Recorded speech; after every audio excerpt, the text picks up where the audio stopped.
काल आपण साताऱ्याच्या मंदिरात गेलो होतो. महाशिवरात्री. तर ते गेल्यानंतर तिथल्या काही हिंदू तरुणांनी ते सगळं बदल केलं. गोमूत्र शेण सगळं स्वच्छ केलं. आता तुषार जे भाजपचे आघाडीचे जे प्रमुख आहेत, त्यांचं म्हणणं आहे की हिंदू आत मंदिरात जाय. आधी हिंदू म्हणून मंदिरात.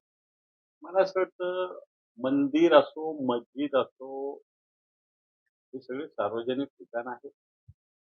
तुषार कोण शंकराचार्य लागून गेला का हरामखोर? तो सांगणारा. एखादा जर मुस्लिम माणूस मंदिरात येऊन जर देवाचं दर्शन करत असेल त्याचं स्वागत करावं. त्याला का विरोध करावा? त्यामुळे ही भारतीय जनता पार्टी संकुचित धर्माला संकुचित बनवणार आहे. हिंदू धर्म हा व्यापकचा आहे. हिंदू धर्म काय सांगतो अवघे विश्वचे माझे घर म्हणणारा हिंदू धर्म आहे, लक्षात घ्या.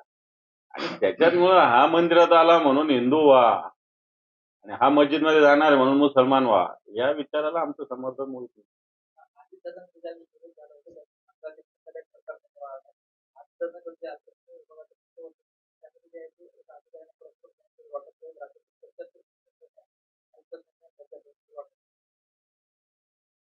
अशा प्रकारची चौकशी व्हावी. याला तर टाळूवरचं शेताच्या टाळूवरचं लोणी खाणं हा शब्दशः हा प्रकार आहे.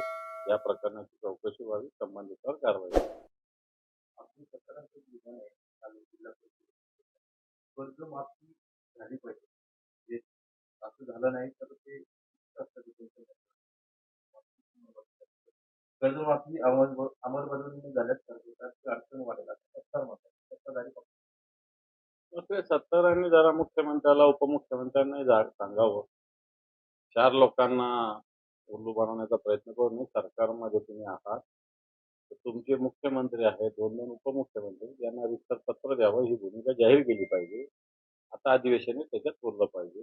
फक्त इथं बोलल्याला काय अर्थ नाही. 2022 मध्ये उद्धव नायकांना मंत्रिपद पाहायला मिळालं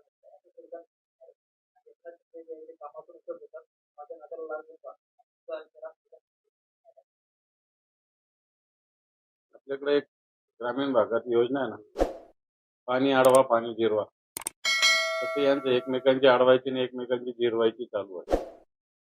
पण गणेश नाईक जे बोलले ते काय खोटं बोलले असं मुळीच वाटत नाही. ठीक आहे, ते भारतीय जनता पार्टीचे नेते असतील, परंतु त्यांची जी भूमिका आहे ती सत्य भूमिका आहे असं मला तरी वाटतं.